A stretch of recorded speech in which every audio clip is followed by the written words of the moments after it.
And so if your dream has always been to be able to do some really cool things with push-ups like this, well, you're on the wrong freaking video because I can't do any of that shit.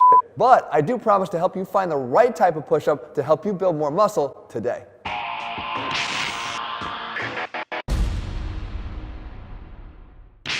What's up guys, Jeff Cavalier, ATHLEAN-X.com. So look, unless you are in the military right now or your goal is to simply do more push-ups, I think we can all agree push-ups are more of a means to an end to something bigger. In this case, a bigger chest. If you're looking to build a bigger chest through push-ups, I would ask you not to try to simply increase the number of push-ups you're doing, but to actually increase the difficulty of the push-up that you're doing. Think about it this way. When an athlete is trying to build more muscle in the gym, they have the option to simply add more weight to the end of the bar in the form of progressive overload, which is a tried and true method for doing that. Well, what does a calisthenic athlete do? Or what does somebody that's just looking to build their body through push-ups do? You have to find a more difficult version of the push-up, something that mechanically challenges those same muscles in a more difficult way to provide the progressive overload that you're looking for. In this video, I'm going to show you exactly how to do that from beginner to advanced, what level of push-up should you be doing, and how do you progress yourself to make sure you're building muscle. Let's start breaking them down one by one. So when you're trying to build muscle with push-ups, you need to make sure that the volume that you're accruing is effective volume. In other words, the reps that you're doing are doing something. And when we're talking about just doing a certain number of push-ups or increasing the number of them, you're not ensuring that. And there's a big relationship between the overload that you create through choosing more difficult versions of the push-up or more challenging for you and the number of reps that you do. So what we have to do is pick a rep range. And for me, I always say somewhere between 20 and 30. If you can get to 30 of any variation of a push-up, it's time to stop doing that push-up and instead focus on something more challenging. So what would the beginners do? Well, let's say we start all the way at the bottom, a knee push-up.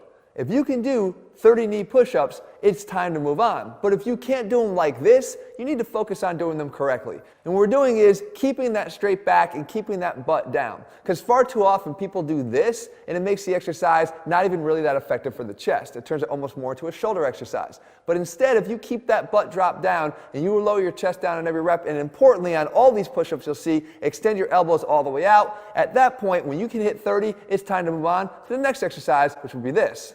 And this would now be the classic push-up. So we get those knees off the ground, and again, lower yourself all the way down, touch your chest to the ground, and come up. And the key here, as always, is to get that full extension of the elbows. I've made videos all about this in the past. In fact, push-ups are killing your gains, and that is because people always cut off the last 2 inches here, which is the most productive part of the exercise. If you can get through full extension and you can work your way up to the point where you can do 30 of these, then it's time to move on to the next variation.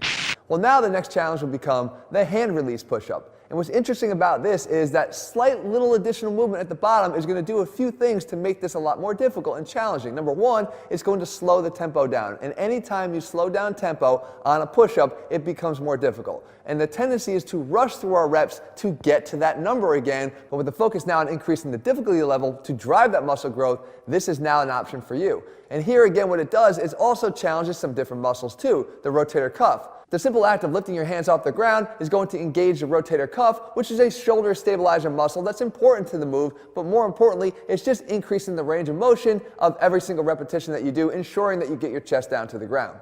But if even 30 repetitions of the hand release push-up is below your ability level, well, it's time to now start doing something different, and that is playing with the tempo of the exercise. I mentioned how slowing them down makes them more difficult. Well, if you do a pause push-up, you're going to have a more challenging time doing the exercise. But again, challenging equals more muscle growth. In this case, you simply go down to the bottom and you pause for about 3 seconds on every rep. Again, it's actually more difficult to hold this pause in this very shallow, low-depth position because your muscles are still firing to hold you there. But when 30 repetitions of these aren't even able to make your arms quiver anymore, well, we still stick with the same theme of tempo, but we move on to a more challenging exercise, and that's the 1.5 push-up. In other words, for every 1 push-up you're doing, you're going to do an extra half. You have to go down, have the body control to lift yourself up halfway, go back down again to the hardest, most difficult range of the push-up, and then push yourself back out of it again. Again, we're playing with the tempo, but more importantly here, we are playing with the overload and tension felt by the chest, and that is the main driver of the exercise's ability to build more muscle growth for you. But if even those are now no longer providing a challenge for you, what are you going to do now? Well, again, we have another option for tempo, and this time we take it to the extreme.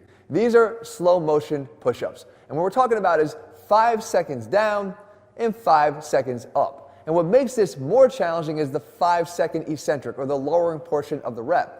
And why that's challenging is because that's actually an additional driver of muscle growth. Well, now you got two things working at once. You've increased the difficulty level and you've added that extra component. But once again, your goal here is 30. When you can do 30 of these, once again, it's time to move on. And at that point, the best thing you can do is actually start to decrease the number of points of contact that you have with the ground.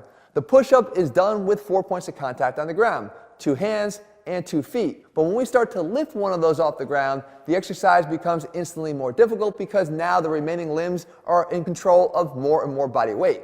So what are we talking about? Well, we have exercises like the prowler push-up, which is going to again take one of those feet off the ground, shifting more of that load, especially as we anteriorly shift our whole body weight forward. Then we have the Spider-Man push-up, which is going to open up that hip, take it out to the side, once again, creating more overload for the muscles that are pushing the rest of your body weight up with one less limb helping out. Then of course we can do the step-through push-up. This requires maybe a little bit more flexibility in the leg that steps through and across, but once again it's still doing the same thing, decreasing those points of contact on the ground and making it more challenging. And finally, we have the cross-knee push-up, which might be the easiest of these 4, but it doesn't really matter. Whatever version you choose one that's going to provide that challenge that once again takes whatever push-up count you were doing before, lowers it down to that more challenging level so it can produce the growth you're after. But we're not done yet because we can actually keep the challenge coming by increasing the challenge on the chest alone, meaning taking away some of the assistance that we're getting from the triceps. And the best way to do that is with a wide arm push-up. The wider the hands go, the less elbow extension we're getting to perform the push-up, the less tricep contribution to the exercise. That means the chest is going to have to do more work here. And so while the traditional version of the push-up may be more efficient, it's inefficiency that you're seeking when you're trying to drive new muscle growth. Remember, if it doesn't challenge you, it won't change you. To change your chest, you got to challenge your chest. This is a great way to do it.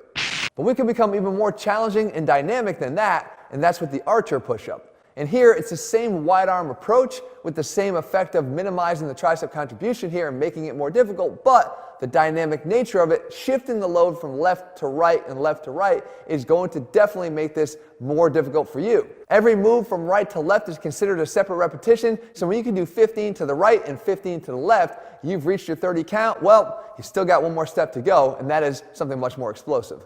And for explosive, we're talking about plyometric variations of the push-up. And we all know how difficult they can become, but again, they can drive muscle growth through that difficulty. Whether it be just simply a regular plyometric clearing yourself off the ground, or an additional clap that's going to make you get a little bit higher off the ground and therefore have to push a little bit harder, or actually taking it to an extreme level with the Superman push-up, having to get yourself even higher off the ground, or finally something more athletic like the Hannibal push-up here. The idea is find that key variation that drives the muscle growth through the increase in difficulty and not just on that increased focus on reps. So let's do a quick helpful recap here. If you're currently doing knee push-ups and you can do 30 of those, it's time to move on to push-ups. If you're doing push-ups and can do 30 of those in one set, it's time to move on to hand release push-ups. If you can do hand release push-ups for 30 reps, it's time to move on to the pause push-up. Once you can knock those out, increase that range of motion to 1.5 push-ups. From the 1.5 push-up, once you're able to do 30, it goes on to the slow motion, 5 seconds up, 5 seconds down push-up. From here, look to take one of those points of contact off the ground through some variation of a 3-point push-up. From there, you're going to widen those arms out to take the triceps out of the equation for a wide arm push-up. Next, you're going to make it more dynamic through an archer push-up. And when 30 archer push-ups can be done, you're going to move on to something much more explosive, some variation of a plyometric push-up. But if at the end of the day you still insist on doing traditional regular push-ups, well, for God's sake, do one thing for me. Stop doing 100 push-ups a day. Watch this video over here for an explanation of why, and also if you're looking for a complete push-up workout, the perfect push-up workout is one you can watch there. If you're looking for a complete step-by-step program, guys, you can find them all over at ATHLEAN-X.com, and also if you haven't done so, click subscribe and turn on notifications so you never miss a new video when we put one out. See you soon.